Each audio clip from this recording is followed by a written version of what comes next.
Hey guys, welcome to another episode of Keats Pod. On this pod episode, it will be very Avatar themed this episode. I'll be reviewing the new Avatar Fire and Ash film, and I'll also be comparing it to the two other previous Avatar films by discussing whether it's better than those other two films or not.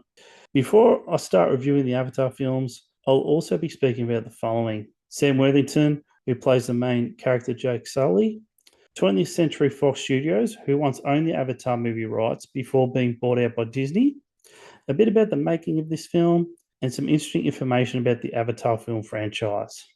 Now, the following is some interesting information about the Avatar film franchise. James Cameron, who's the director, produced and wrote all three of the Avatar films.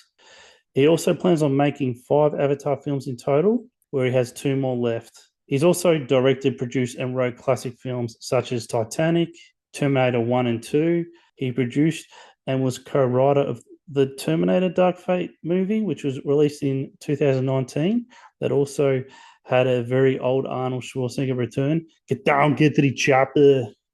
There was a 14-year wait from the original Avatar film, which was released in 2009, to the second one because the technology wasn't good enough to film underwater camera shots to the high standard James Cameron wanted them to be done. This is hard to believe that there would be such a long wait for a sequel film, especially after the financial success of this first film. Now, for the guys out there, it does have the highest grossing box office film in all time. It did gross $2.92 billion, which is phenomenal. Now, Fox Studios would definitely have put the pressure on James Cameron to hurry up and make another Avatar film, as the first one did so well. Now, I'll be speaking about Sam Worthington. Now, I think a lot of people already know this. He's an Australian actor, but some of you didn't know. I did find something interesting. He was actually born in England and moved to Perth in Australia at a very young age. He's currently 49 years of age. Before he got the movie gig in starring Jake Sully in the Avatar films, he was homeless and lived in his car for quite a few years. At the age of around 30, he sold most of his possessions, bought a car, and started living in it. He's not the only actor who has experienced homelessness before being a successful movie star.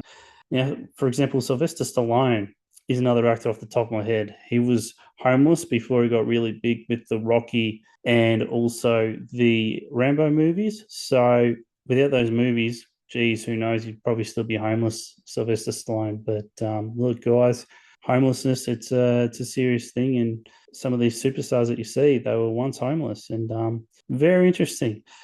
Also, he tried out to play James Bond in the Casino Royale film, which was released in 2006. However, he lost that to Daniel Craig. Sam Worthington, maybe if he stayed in England, would have developed that Pommy accent, would have got the role over Daniel Craig. Sam Worthington, he has 3 kids with Aussie model Lara Bingle. The first child is named Rocket, their second child is named Racer, and the third child is named River. These celebrities these days sure know how to name their kids with the weirdest, unusual names ever getting around. Lara and Sam have also been married together since 2014 for the past 12 years. Besides the Avatar films, other good films Sam has starred in include the following: Clash of the Titans, Terminator Salvation, Wrath of the Titans, Hacksaw Ridge, which was a war movie. Now, guys, I'll be briefly speaking about the making of the Avatar Fire and Ash film. The actors, they wore black suits with black spots on their faces with the cameras on their faces. This is what they had to do for James Cameron's team to officially do the computer-generated imagery effects on the human actors during the making of the film. This Avatar Fire and Ash film was mainly filmed in the capital city of New Zealand, which is Wellington, for its outside forest scenes. And a lot of the studio scenes are filmed at the 20th Century Fox studio in Los Angeles, America. In the 20th Century Fox studio, there's a massive pool where the actors were filmed in for all the unique underwater scenes as well. So, guys, if you do have the Disney Channel, or Disney Plus, in other words, go watch the making of Avatar. It's amazing. It's so unique. They probably don't make any other movie the way they made this one. So it's definitely an eye-opener. And it's amazing the type of scenes they did within the studio and the types that they did in Wellington. So it's definitely an eye-opener if some of you guys have Disney Plus and are just interested in watching something interesting. Now, I want to speak more about 20th Century Fox Studios. For the people who didn't know, Disney bought out 20th Century Fox Studios, who owned the rights to the Avatar film franchise back in 2019. Disney paid $71.3 billion to buy them out and become majority owner of the company. Some of the more popular 20th Century Fox films include the following: the Avatar films, the first 6 Star Wars movies, the Titanic movie, which starred Leonardo DiCaprio, the Die Hard film franchise, which starred Bruce Willis, the Ice Age films, which were popular for kids, the Alien movies, as well as all of the Predator movies. Some of the more popular 20th Century Fox TV series include the following: The Simpsons, The X-Files, and MASH. Now, pod listeners, when reviewing each of the Avatar films and keeping it as spoiler-free as possible, I'll speak about the characters and a few of the scenes, and I won't be delving too heavily on the story, and I won't mention how the movie ends. Now, I'll be speaking about Avatar Fire and Ash, which was released back in 2025. This will be the review. Now, guys, this film went for 3 hours and 17 minutes. It's the longest out of the 3 Avatar films ever made. Avatar Fire and Ash has currently grossed $1.4 billion in the cinema box office worldwide. So that's about half of what the first one grossed. $1.4 billion is still awesome. But yeah, guys, it didn't hit the $2 billion mark like the previous 2 films did. The budget to make this film was around $400 million. Now, this will be the story very briefly explained. The humans, known as the Sky People to the Avatars, are back in larger numbers, and they're back in Pandora to try capture Jake Sully and continue to obtain a unique, valuable liquid from the Tolkiens. The Tolkiens are also known as the Avatar whales, as they did it in the previous Avatar film. This movie is basically a continuation from the previous Avatar film, which was The Way of the Water. It starts with Jake Sully and his family planning to leave the Avatar water tribe by going on a journey to the other side of Pandora to hide from the humans. On their quest through Pandora, they come in contact with the Avatar fire tribe led by Varang, who's a troubled avatar that has a weird obsession with fire, and later on in the film, she also develops an obsession with human firearm guns. Varang and her Avatar Fire tribe wanted to attack Jake Sully and his family to try and loot them of their belongings. Coincidentally, Colonel Miles Corich was on the hunt to capture Jake Sully and just missed where the battle occurred between the Avatar Fire tribe and Jake Sully's family. Colonel Miles Corich then comes in contact with the Fire tribe avatars, and his first encounter with them, it wasn't so pleasant as they captured his son Spider. Spider learns to adapt to the world of Pandora in a very unique way that no other human can. I won't tell you how or why. I really like what the writers have done with Spider in this story when you see this scene. Colonel Miles Quaritch saves Spider and takes him back to the human base to navigate him. The humans wanted to navigate Spider to try and extract as much information as possible out of him. Miles arranged the humans to stop this, and his son agrees to explore Pandora with him to try and find Jake Sully. Colonel Miles Quaritch and his army go on a warpath and burn the homes of the water tribe avatars who are not cooperating in their search for Jake Sully. He nearly started killing innocent water tribe avatars. However, Spider stopped him from doing it. The Pandora whales, also known as the Tolkien, also have a big involvement in this film. They are joined in the fight against the humans when they acknowledge that the humans are after them all when they congregate for their annual celebration. Varang, who's the leader of the Avatar Fire tribe, forms an alliance with Colonel Miles Quaritch and his army. The alliance involved giving Varang the rest of the Avatar Fire tribe's guns and a large amount of ammunition. Varang briefly speaks about how she started her Avatar Fire tribe and why she chose to create such a rebellious tribe of avatars who were completely different to the other avatars in Pandora. Jake Sully then turns himself in to be arrested by Colonel Miles Quaritch and Varang. He's then taken to the human commander ship where he's imprisoned and sentenced to be executed.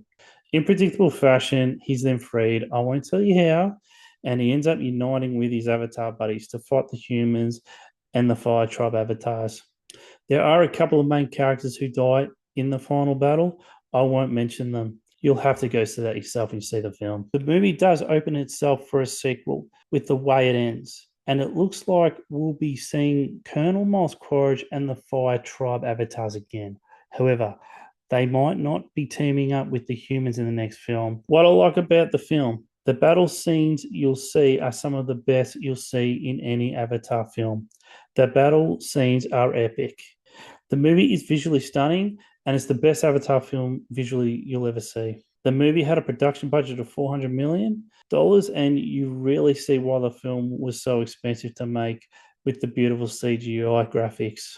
The Avatar Fire Tribe were unique, and it's interesting to see how two different Avatar tribes fight against each other instead of having all of the Avatar tribes team up against the humans.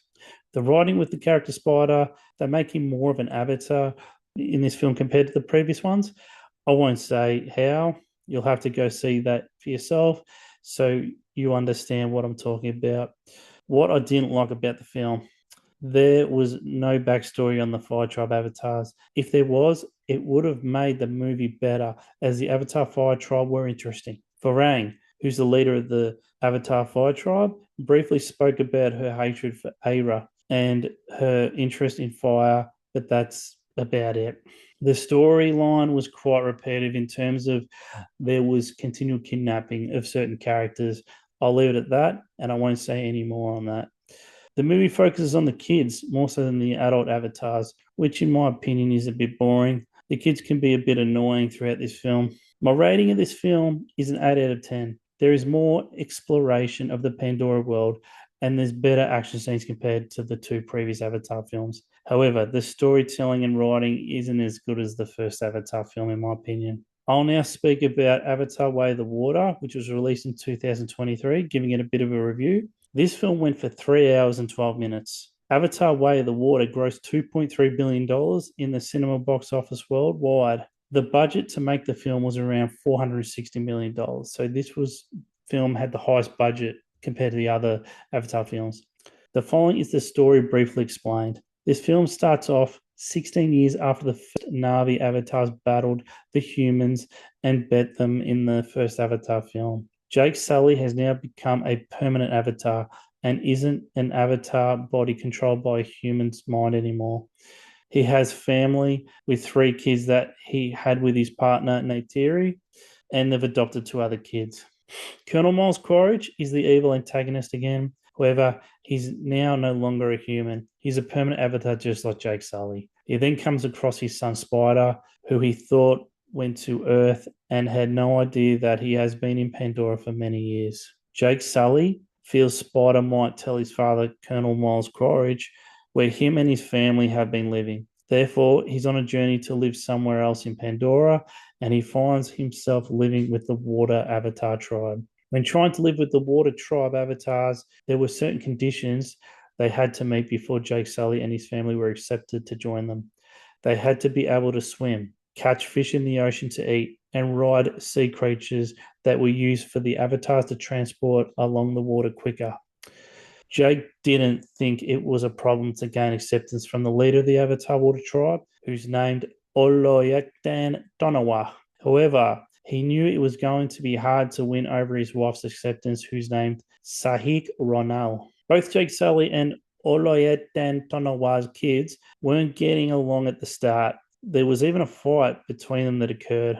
Oloyaktan Donawa's kids even tried to arrange the death of one of Jake Sully's sons, named Luke. Where they went beyond the water range, they're allowed to go past due to many dangerous creatures in the ocean and could kill them that lurk beyond the range. Luke ends up surviving a death encounter with a particular water creature, and he's then saved by an avatar whale called Tolkien.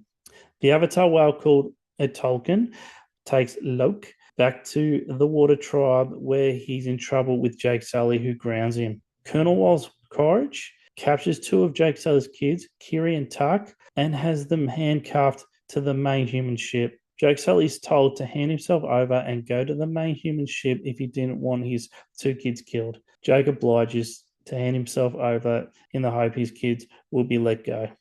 The final battle is epic in this film. The Tolkien, also known as the Avatar Whale, destroys the human ship. Then it's on between the avatars and the humans. Jake Sully and Colonel Miles Quaritch do battle on the ship as expected, and there's a casualty that happens with one of Jake Sully's kids, I won't mention which one it was.